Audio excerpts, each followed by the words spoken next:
Saluto a tutti e compa qui na Wale di Brunelli settimana terza data e manda scontra un giovane produttore d'olio essenziale in canadien Stefano Zantucco. RCFM e Campacui.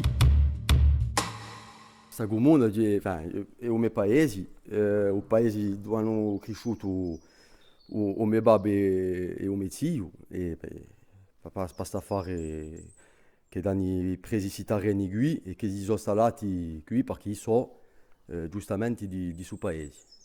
Donc, l'intrapresa è stata fatta nel 1996, faccio già quasi 30 anni. Sono entrato in 2006, mi pare, quando ho finito a scuola, in terminale, non sono mica andato troppo lontano. Sono direttamente giunto qui e ho già imparato il mistero sopra la piazza, in cui babbo e in cui zio.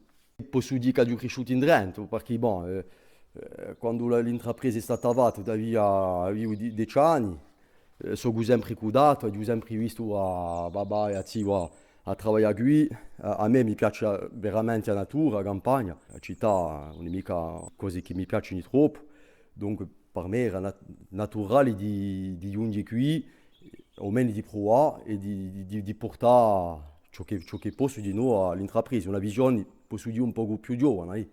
Ciò che noi abbiamo ben inteso prima sono le essenziali.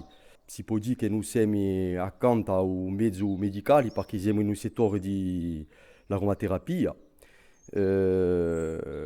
Dopo tocchiamo di nuovo un po' a cosmetica, di più e più, perché la cosmetica, le essenziali trovano veramente a sua piazza. Proviamo di sorti qualche prodotto nuovo per toccare un po' più largo di radio. E ora ciò che abbiamo provato di fare, ciò che abbiamo provato di fare, perché so che già ripigliato da qui a poco, è veramente di essere un po' più presenti andando internet, perché le botteghe tradizionali, ben intesi, ce ne sarà sempre, spero, ma ora internet è diventato veramente importante e cioè veramente che noi proviamo di essere un po' più presenti qui.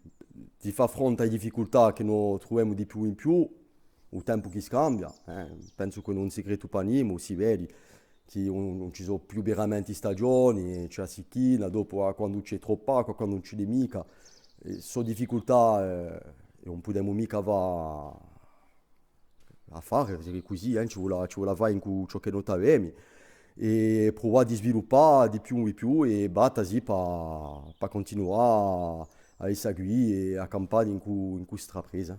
E domani per il nostro quarto giorno di già de compa qui na Wale di Brunelli, culeremo in paese di Basterga per edroa una giovane usteriadia che fa di nuovo e gamere in affitto di Claudia Carlotti, che sarà con noi a domani. RCFM e Campacui.